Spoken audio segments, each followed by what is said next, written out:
Oke, selamat pagi ya. Saya mau mereview bolam H4 ya. Bolam H4 real 30 watt, second generation chipnya Cree ya, XHP 50 second generation. Eh, Real 30 watt 3100 lux ya. Ini sebenarnya diorder buat Honda City 2012 ya. Honda City 2012 kan reflektornya bulat ya. Reflektornya agak bulat sama seperti Jazz sebenarnya, tapi mirip-mirip seperti Jazz tapi ya beda housingnya saja ya. Tapi kalau reflektor dalamannya 11-12 ya. Bohlam ini banyak yang bertanya merek apa. Merek bohlam ini adalah Juragan Lampu ya.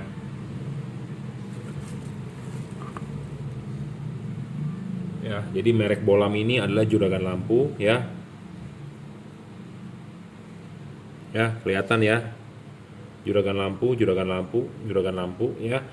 Jadi bohlam ini saya yang jual ya.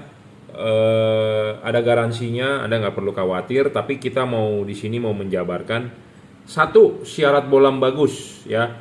Syarat bohlam bagus itu satu adalah watt dan luxnya harus gede. Gedenya ini dalam arti di sini adalah dia 30 watt 3100 lux ya.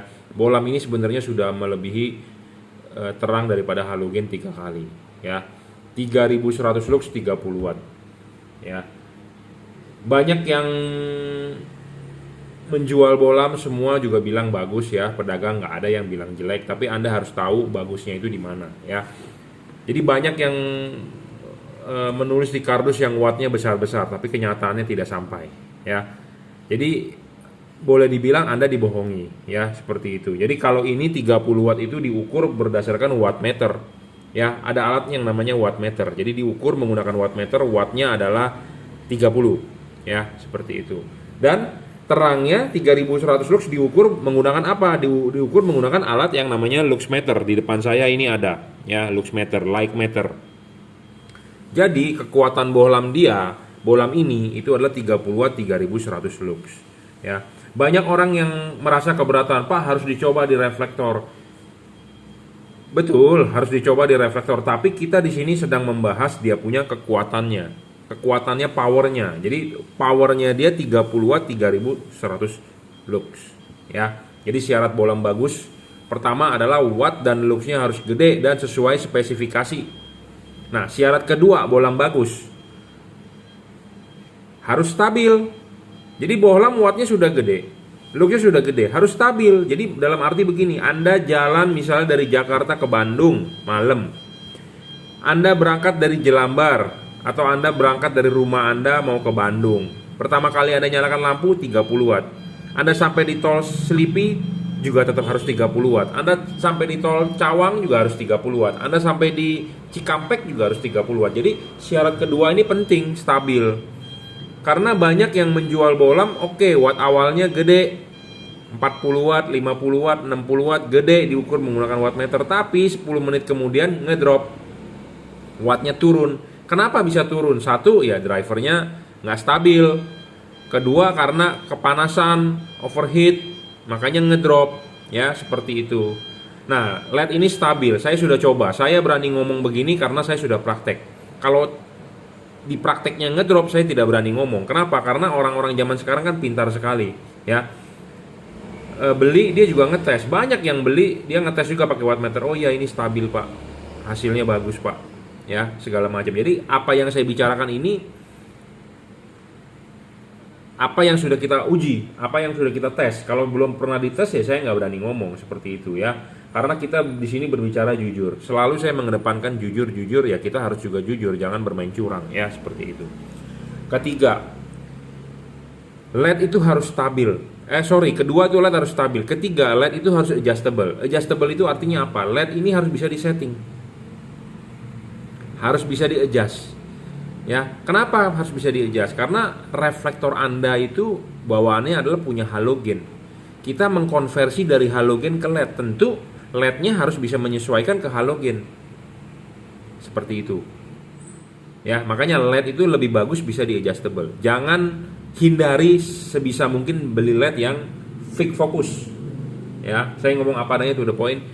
Hindari beli yang sebisa mungkin beli LED yang fix focus, adjustable lebih bagus lah, intinya seperti itu. Kenapa? Karena kita mengkonversi dari halogen ke LED, ya tentu kita perlu yang bisa di adjust fokusnya, ya, arah sudutnya, cut off-nya, ya. Dan penting supaya ada cut off, Anda harus beli yang ada payungnya menyerupai halogen, seperti itu. Ya, karena kita mengkonversi dari reflektor punya halogen, ya tentu kita mengganti LED, ya tentu harus mengganti LED-nya yang bentuk fisiknya sama seperti halogen. Ya, saya ngomong apa adanya, to the point, seperti itu. Jadi fisiknya ini kan reflektor punya halogen, ya tentu kita harus mengikuti replikanya halogen. Jangan yang bentuknya aneh-aneh, 3 sisi, 4 sisi, 5 sisi, nggak bakal bisa bagus, nggak bakal bisa ada cut off. Tujuannya penting supaya ada cut off, ya, supaya tidak menyilaukan orang. Saya mau menjual LED, Anda enak, terang. Tapi saya juga tidak mau Anda jangan mengganggu orang lain. Seperti itu, ya. Jadi tidak polusi cahaya. Kalau Anda masang seperti Anda beli knalpot, Anda knalpot racing, mungkin Anda racing, kata-kata racing, motor Anda jadi enak kenceng jalannya, ya. Tarikannya jadi enteng, Anda ganti knalpot, tapi kan merugikan orang. Merugikan orang apa? Polusi suara, berisik. Ya, saya tidak mau menjual LED, Anda enak, yang beli enak, tapi orang lain terganggu. Jadi sebisa mungkin orang lain jangan sampai terganggu. Makanya harus ada cut off-nya. Seperti itu. Syarat keempat sebagai syarat bonus, ya, bohlam ini chipnya bisa diservis, ya. Syarat bonus.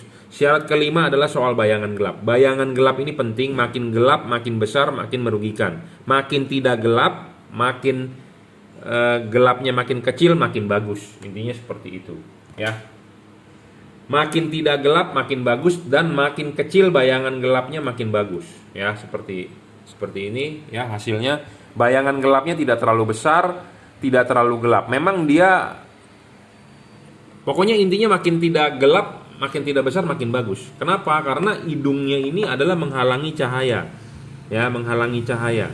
Sedangkan ini ditaruh di bagian atas reflektor. Jadi reflektor Anda, kalau bagian atas menerima bayangan gelap, itu merugikan Anda. Intinya merugikan Anda, ya. Reflektor bagian atas ketemu bayangan gelap itu adalah merugikan Anda. Jadi di tengah nanti nggak bisa tebel outputnya, ya, seperti itu. Jadi pokoknya intinya bayangan gelap makin kecil, makin tidak gelap makin bagus. Intinya seperti itu, ya. Kalau bayangan gelapnya makin gede makin merugikan, ya. Nah, ini ada hubungan juga dengan syarat ketiga, kenapa harus bisa diputar.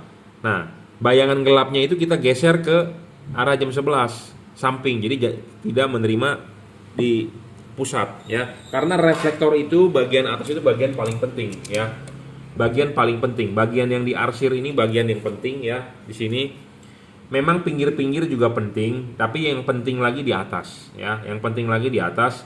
Nah, kalau ini dimasangnya bisa adjustable arah jam 11, jadi bayangan gelap itu kita bisa geser, tidak kena bagian yang paling penting di atas. Karena bagian paling penting paling atas ini Anda lihat garis-garisnya ini ada tujuannya, ya.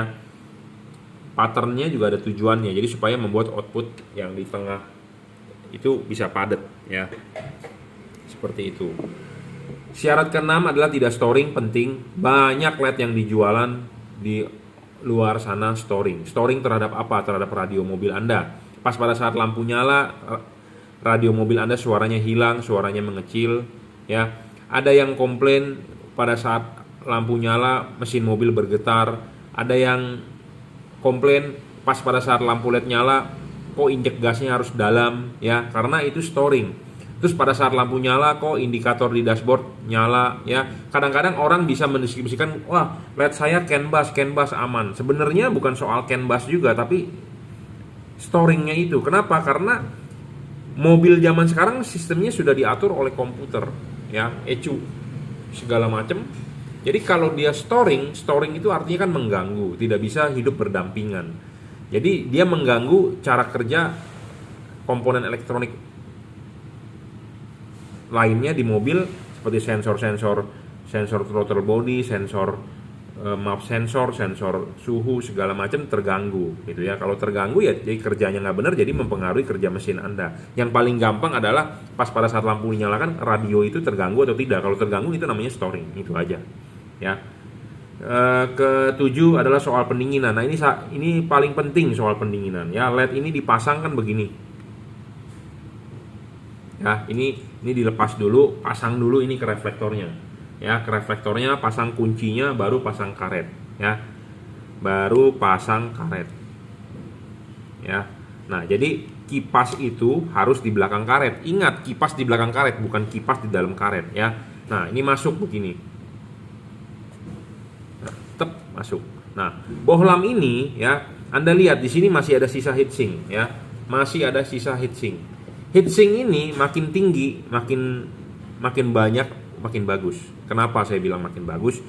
Pendinginan makin bagus. Karena kenapa? Kalau LED panas itu merugikan Anda. Satu, lifetime-nya pendek. Kedua, wattnya ngedrop. Ketiga, cahayanya menurun. Ya, jadi panas merugikan.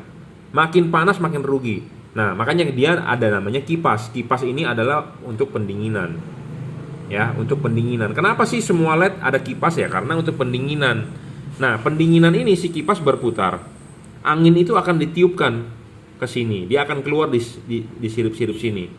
Ya. Sedangkan desain H4 seperti ini. Jadi kipas harus di belakang karet, ya. Nah, si kipas ini berputar, angin akan meniup ke sini. Nah, sedangkan kalau tidak ada heatsink, ya, dia akan tertutup oleh karet. Jadi kalau tertutup oleh karet, si kipas berputar, anginnya mau lari kemana? Jadi buntu. Nah, kalau ini ya, kipas berputar, angin bisa keluar dari celah-celah ini, bersirkulasi. Nah, makanya saya ngomong heatsink itu penting ya. Jadi syarat bohlam bagus itu penting. Bukannya kita membuat syarat itu asal-asalan. Cuma masih ada orang yang masih nggak percaya atau masih nggak paham ya, karena nontonnya setengah-setengah. Jadi buat Anda yang nonton secara full, Anda silakan share ke teman Anda, ke teman di Facebook group, di komunitas Anda. Jadi Anda jangan sampai nggak paham ya. Anda menyebarkan kebaikan kan ya, namanya jadi Anda baik gitu ya, seperti itu. Jadi heatsink ini penting. Kadang-kadang ada orang yang masih kekeh nggak mengerti. Makanya kenapa LED tersebut drop. Makanya LED itu kenapa lifetime-nya pendek. Karena kalau panas lifetime-nya pendek, rusak, meredup. Ya, LED itu butuh pendinginan. Ya, makin dingin makin bagus, intinya seperti itu. Heatsink makin gede makin bagus. Ya. Nah, misalnya kalau dia tidak ada heatsink, tidak ada sirip-sirip ini, jadi dia tertutup karet. Tertutup karet, kipas berputar, angin mau kemana keluarnya, nggak bisa keluar kan, buntu. Jadi tidak ada pendinginan, sama dengan tidak ada pendinginan. Nah, kalau tidak ada pendinginan begitu, udah pasti ngedrop, udah pasti lifetime-nya pendek, umurnya pendek, LED tersebut rusak, mati, meredup. Ya. Jadi makanya ini syarat penting. Syarat ketujuh adalah soal pendinginan. Makin dingin LED ini makin bagus. Ya. Nah, kenapa LED yang tidak ada heatsink umurnya pendek dan dia ngedrop? Karena si kipas berputar, angin tipis itu kan buntu. Buntu mau nggak mau anginnya kan balik ke belakang. Sampai-sampai ada orang bilang begini, "Pak, anginnya kan disedot ya Pak ke belakangnya." Sebenarnya bukan disedot, tapi karena terhalang, angin ditiup ke situ, balik anginnya ke belakang sini. Nah, itu membuat kipas angin bekerja berat karena hambatannya besar. Hambatannya besar, arusnya besar, spoolnya jebol. Spoolnya jebol, kipasnya lama-lama melemah, rusak. Kipas rusak, tidak ada pendinginan, LED-nya mati. Seperti itu. Jadi sebenarnya kipas ini awet, ya, bisa berputar terus. Tapi yang menjadi masalah adalah ya gara-gara tertutup itu. Makanya saya berharap Anda perhatikan yang sudah beli lampu, juragan lampu ini ya. Perhatikan karetnya ya, harus ada sisa seperti begini ya. Harus ada sisa. Pasti ada sisa. Cuma maksudnya adalah perlu diperhatikan lagi karena sirkulasi pendinginan ini penting. Ya, seperti itu. Ya, cukup reviewnya. Jadi bohlam ini memenuhi 7 syarat bohlam bagus ya. Dari pendinginan, soal wattnya stabil, dan Anda nggak perlu khawatir ya, barang sebelum dikirim akan kita kalibrasi. Apa sih itu kalibrasi ya? Karena LED ini kan produksi massal ya, produksi massal. Nah, kita akan lebih mencocokkan ke reflektor masing-masing karena tiap-tiap mobil ya mempunyai ciri karakter reflektor yang berbeda-beda. Makanya kenapa dia bisa adjustable. Kadang-kadang saya bisa bilang di jam 11, 11.30 itu juga ada hubungan dengan bukaan ininya. Akan kita papas lagi supaya lebih terbuka. Kenapa supaya lebih terbuka? Sebenarnya payung ini adalah fungsinya untuk mencegah bocoran cahaya, ya. Jadi menghalangi keluarnya cahaya. Makin dihalangi, cut off makin bagus. Tapi cut off makin bagus, sinarnya jadi kurang keluar.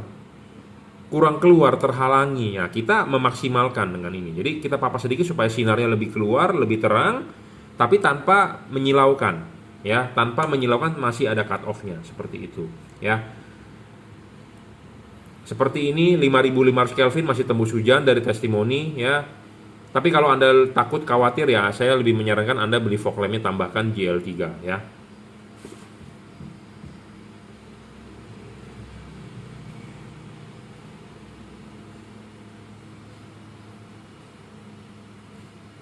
Ya.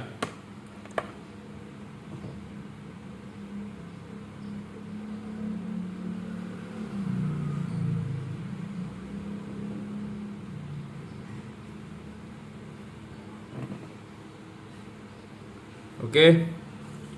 5500 Kelvin ya. Putih ke kuning, hujan masih oke. Ya. High dan low bergantian ya. Intinya adalah habis ini saya kalibrasi, makanya setelah Anda order, kalau bisa kirimkan foto mobil Anda ke WhatsApp saya ya. Kenapa? Saya mau lihat reflektornya ya. Anda bisa beli bohlam ini di Bukalapak, Juragan Lampu, Shopee, F3 Motor Lighting oleh reseller saya, Tokopedia reseller Juragan Lampu, atau Tokopedia Juragan Lampu Jungkiwena, saya sendiri yang mengelola. Anda bisa WhatsApp 0898 269 3838. Anda bisa kirim, Anda bisa order, saya kirim menggunakan JNT, transfer menggunakan BCA ya.